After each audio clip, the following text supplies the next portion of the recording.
You will hear a number of different recordings, and you will have to answer questions on what you hear. There will be time for you to read the instructions and questions, and you will have a chance to check your work. All the recordings will be played once only. The test is in 4 sections. Now turn to Section 1. Section 1. You will hear a conversation between 2 friends called George and Nina about a summer music festival.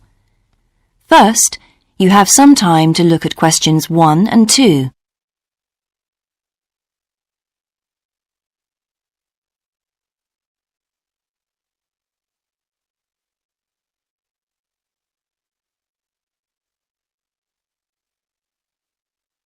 You will see that there is an example that has been done for you.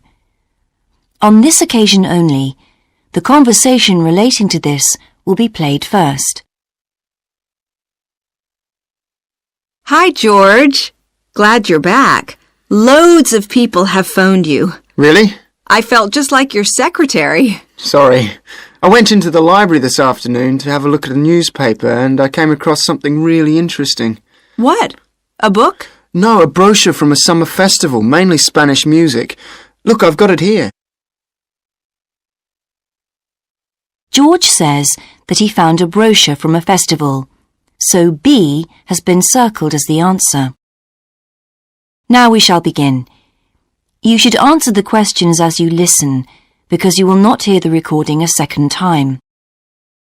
Listen carefully and answer questions 1 and 2. Hi, George. Glad you're back. Loads of people have phoned you. Really? I felt just like your secretary. Sorry. I went into the library this afternoon to have a look at a newspaper and I came across something really interesting. What? A book? No, a brochure from a summer festival, mainly Spanish music. Look, I've got it here. Spanish music? I really love the guitar. Let's have a look. So what's this group, Guittarini? They're really good. They had a video with all the highlights of the festival at a stand in the lobby to the library, so I heard them. They play fantastic instruments, drums and flutes and old kinds of guitars. I've never heard anything like it before. Sounds great. Okay, shall we go then? Spoil ourselves? Yes, let's. The only problem is there aren't any cheap seats. It's all one price. Well, in that case, we could sit right at the front. We'd have a really good view. Yeah, though I think that if you sit at the back, you can actually hear the whole thing better. Yes. Anyway, we can decide when we get there. Before you hear the rest of the conversation, you have some time to look at questions 3 to 10.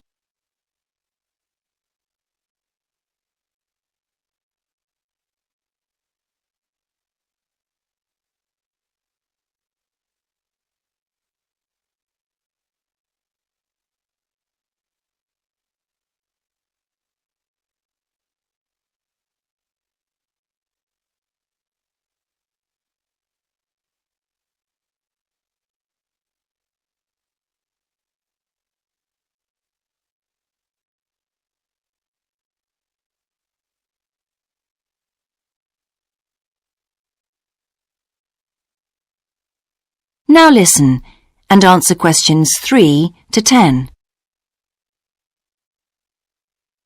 So will you fill in the form or shall I? I'll do it. Name, George O'Neill. Address, 48 North Avenue, Westsea. Do you remember our new postcode? Still can't remember it. Just a minute. I've got it written down here. WS6 2YH. Do you need the phone too? Please. I'm really bad at numbers. 01674 553 242. So let's book 2 tickets for Guittarini. Okay. If you're sure $7.50 each is all right. How do you feel about the singer? I haven't quite decided, but I've noticed something on the booking form that might just persuade me. What's that then? Free refreshments. Really? Yes, look here. Sunday, 17th of June. Singer. Ticket, £6, includes drinks in the garden. Sounds like a bargain to me. Yes. Let's book 2 tickets for that. So, what else? I'm feeling quite keen now. How about the pianist on the 22nd of June? Anna Ventura? I've just remembered that's my evening class night. That's okay. I'll just have to go on my own. But we can go to the Spanish dance and guitar concert together, can't we? Yes, I'm sure Tom and Kieran would enjoy that too. Good heavens, £10.50 a ticket. I can see we're going to have to go without food for the rest of the week. We'll need to book 4. Wish we were students. Look, children, students, and senior citizens get a 50% discount on everything. If only. That is the end of section 1. You now have half a minute to check your answers.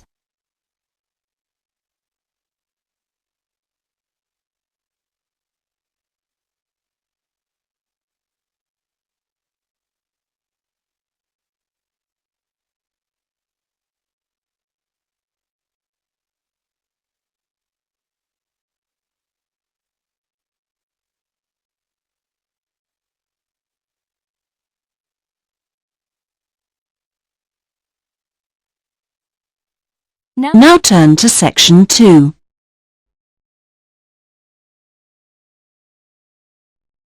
Section 2. You will hear a guide giving a tour of a park. First, you have some time to look at questions 11 to 14.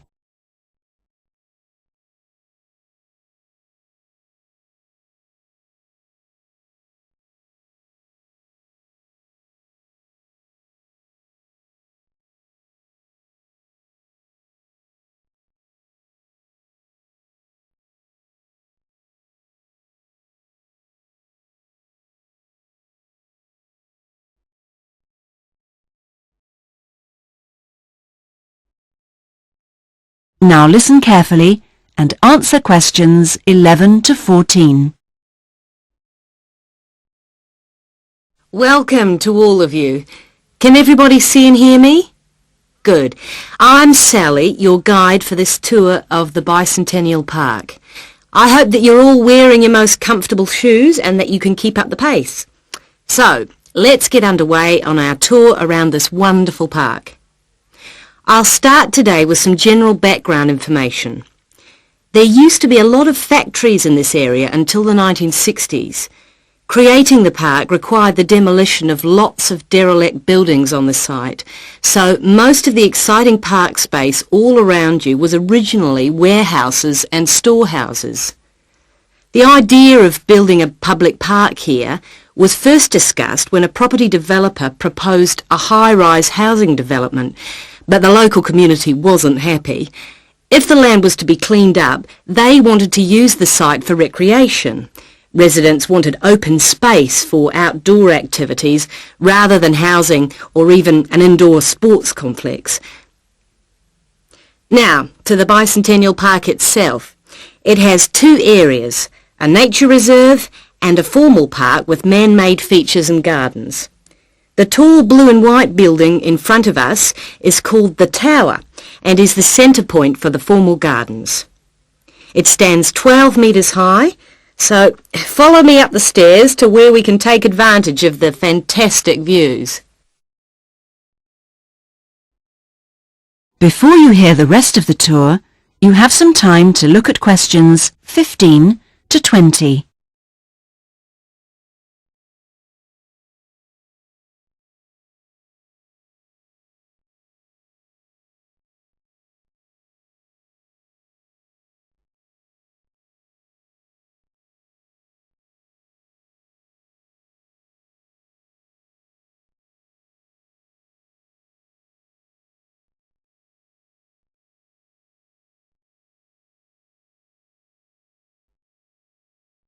Now listen and answer questions 15 to 20. Well, here we are at the top of the tower, and we're going to look at the view from each direction. Out to the east, the large buildings about 1 kilometre away are on the Olympic site. There's an indoor arena for gymnastics, a stadium for track and field, and a swimming pool for races and synchronised swimming, and also diving. If you look carefully down there, you can see the train lines. The Olympic site has its own station to encourage the use of public transport. There is also a car park, but it only holds a limited number of cars. The formal park has some specially created water features. If you look out here to the south, you can see a circular ornamental pond. And around to the west, you can relax and sit on a bench to smell the flowers in the rose garden. And finally, up to the north, if you look in front of you now, there's a lake with a small island in the centre. You can hire rowing boats at the boat shed, which you can't see from here. But if you look through the trees, you can see the cafe, which has lovely views across the water. OK, let's climb down now. We will go now and have a look at the nature reserve section of the park, which has opened up natural wetland to the public. The mangroves have been made more accessible to visitors by the boardwalk built during the park's upgrade. You'd think that people would come here to look at the unusual plant life of the area, but in fact it's more often used for cycling and is very popular with the local clubs. This is the far end of the park, and over there you can see the frog pond, a natural feature here long before the park was designed. Just next to it we have our outdoor classroom, a favourite spot for school parties. The area is now most often used by primary schools for biology lessons. And finally, let's pass by the Waterbird Refuge. This area is in a sheltered part of the estuary. That's why the park's viewing shelter is a favourite spot for bird watchers who can use it to spy through binoculars. You can watch a variety of waterbirds, but most visitors expect to see black swans when they come to the shelter. You might spot one yourself right now. Well, here we are back at our starting point, the Visitors Centre. That is the end of section 2. You now have half a minute to check your answers.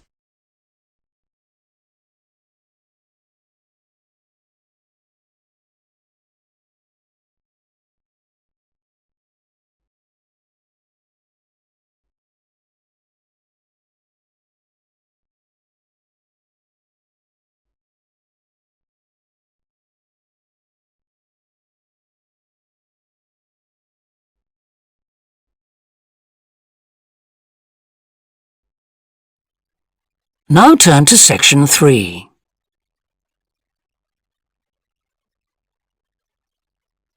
Section 3. You will hear two anthropology students called Victor and Olivia discussing their joint presentation about a Norwegian explorer called Thor Heyerdahl.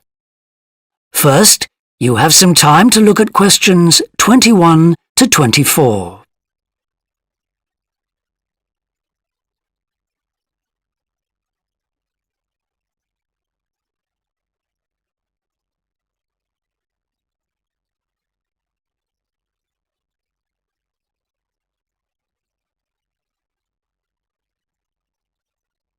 Now listen carefully and answer questions 21 to 24.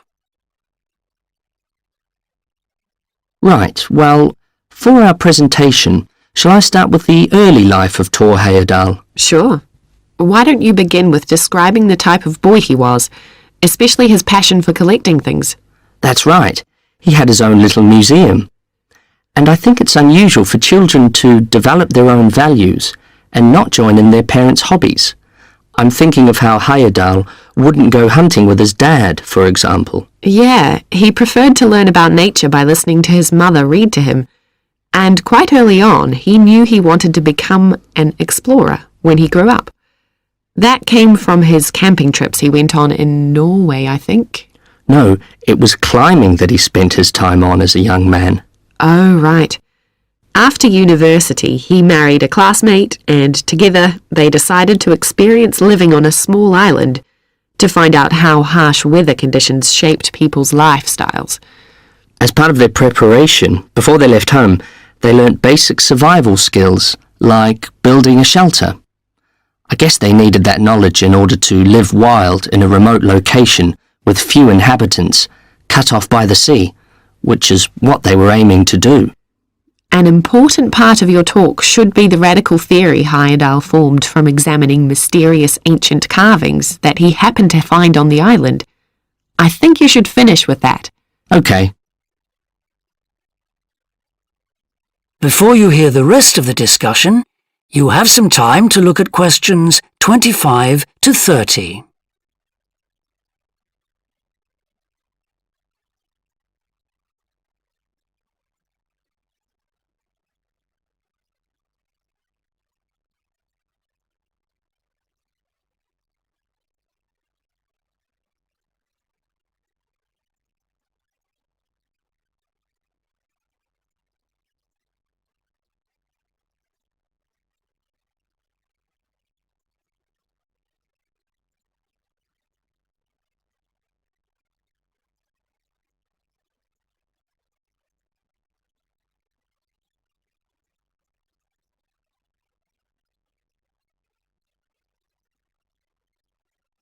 Now listen and answer questions 25 to 30. All right, Victor, so after your part, I'll talk about Thor Heyerdahl's adult life, continuing from the theory he had about Polynesian migration. Up until that time, of course, academics had believed that humans first migrated to the islands in Polynesia from Asia in the west. Yes, they thought that travel from the east was impossible because of the huge empty stretch of ocean that lies between the islands and the nearest inhabited land. Yes, but Heyerdahl spent ages studying the cloud movements, ocean currents, and wind patterns to find if it was actually possible. And another argument was that there was no tradition of large shipbuilding in the communities lying to the east of Polynesia. But Heyerdahl knew they made lots of coastal voyages in locally built canoes. Yes, or sailing on rafts, as was shown by the long voyage that Heyerdahl did next. It was an incredibly risky journey to undertake. Sometimes I wonder if he did that trip for private reasons, you know, to show others that he could have spectacular adventures. What do you think, Olivia? Well, I think it was more a matter of simply trying out his idea, to see if migration from the east was possible. Yes, that's probably it. And the poor guy suffered a bit at that time because the war forced him to stop his work for some years. Yes. When he got started again and planned his epic voyage, do you think it was important to him that he achieve it before anyone else did? I haven't read anywhere that that was his motivation. The most important factor seems to have been that he used only ancient techniques and local materials to build his raft. Yes. I wonder how fast it went. Well, it took them 97 days from South America to the Pacific Islands. And after that, Heyerdahl went to Easter Island, didn't he? We should mention the purpose of that trip. I think he sailed there in a boat made out of reeds. No, that was later on in Egypt, Olivia. Oh, yes, that's right. But what he wanted to do was talk to the local people about their old stone carvings and then make one himself to learn more about the process. I see. Well, what a great life. Even though many of his theories have been disproven, he certainly left a lasting impression on many disciplines, didn't he? To my mind, he was the first person to establish what modern academics call practical archaeology. I mean that they try to recreate something from the past today, like he did with his raft trip. It's unfortunate that his ideas about where Polynesians originated from have been completely discredited. Yes. Right, well, I'll prepare a PowerPoint slide at the end that acknowledges our sources. I mainly used The Life and Work of Thor Heyerdahl by William Oliver. I thought the research methods he used were very sound, although I must say I found the overall tone somewhat old-fashioned. I think they need to do a new revised edition. Yeah, I agree. What about the subject matter? I found it really challenging. Well, it's a complex issue. I thought the book had lots of good points. What did you think of the illustration? That is the end of section 3. You now have half a minute to check your answers.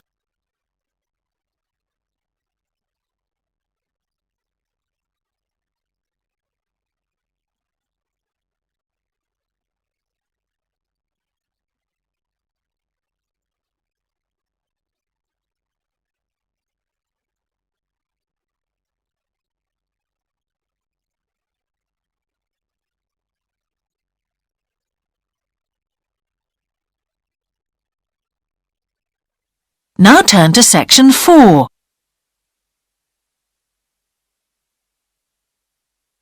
Section 4. You will hear part of a lecture about an experimental design for a house. First, you have some time to look at questions 31 to 40.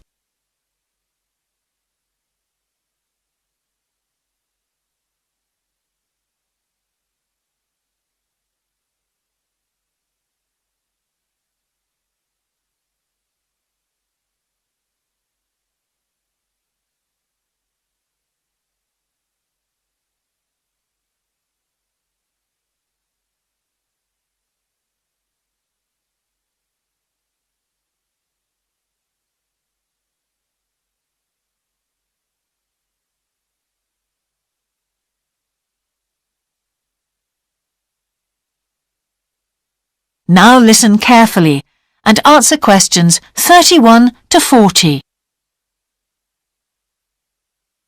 Good morning. In the last few lectures, I've been talking about the history of domestic building construction. But today, I want to begin looking at some contemporary experimental designs for housing. So, I'm going to start with a house which is constructed more or less under the ground. And one of the interesting things about this project is that the owners, both professionals but not architects, wanted to be closely involved, so they decided to manage the project themselves. Their chief aim was to create somewhere that was as environmentally friendly as possible. But at the same time, they wanted to live somewhere peaceful. They'd both grown up in a rural area and disliked urban life. So the first thing they did was to look for a site, and they found a disused stone quarry in a beautiful area. The price was relatively low, and they liked the idea of recycling the land, as it were.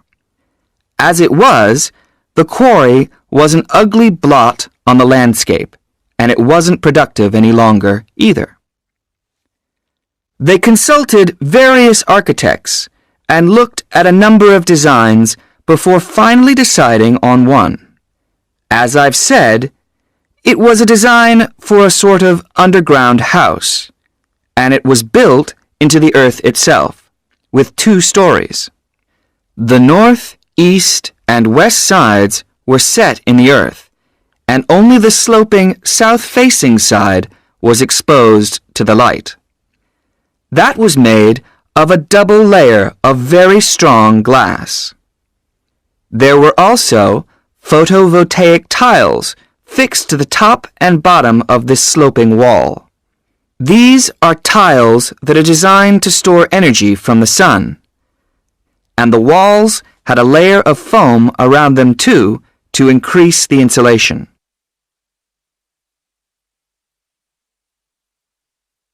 Now, what is of interest to us about this project is the features which make the building energy efficient. Sunlight floods in through the glass wall, and to maximize it, there are lots of mirrors and windows inside the house. That helps to spread the light around. So that's the first thing.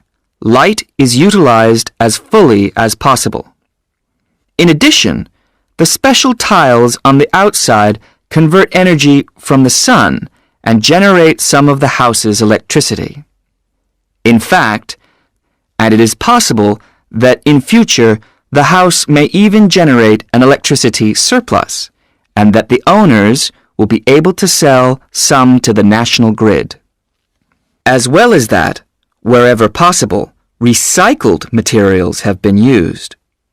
For example, The floors are made of reclaimed wood, and the owners haven't bought a single item of new furniture. They just kept what they already had. And then there's the system for dealing with the waste produced in the house. This is dealt with organically. It's purified by being filtered through reed beds which have been planted for that purpose in the garden. So the occupants of the house won't pollute the land or use any damaging chemicals. It's true that the actual construction of the house was harmful to the environment, mainly because they had to use massive amounts of concrete, one of the biggest sources of carbon dioxide in manufacturing. And, as you know, this is very damaging to the environment. In total, the house construction has released 70 tons of carbon dioxide into the air. Now that's a frightening thought.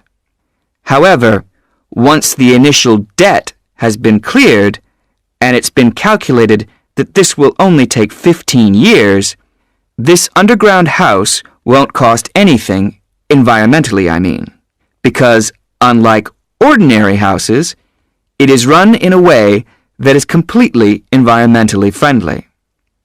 So, eco-housing like this is likely to become much more. That is the end of section 4. You now have half a minute to check your answers.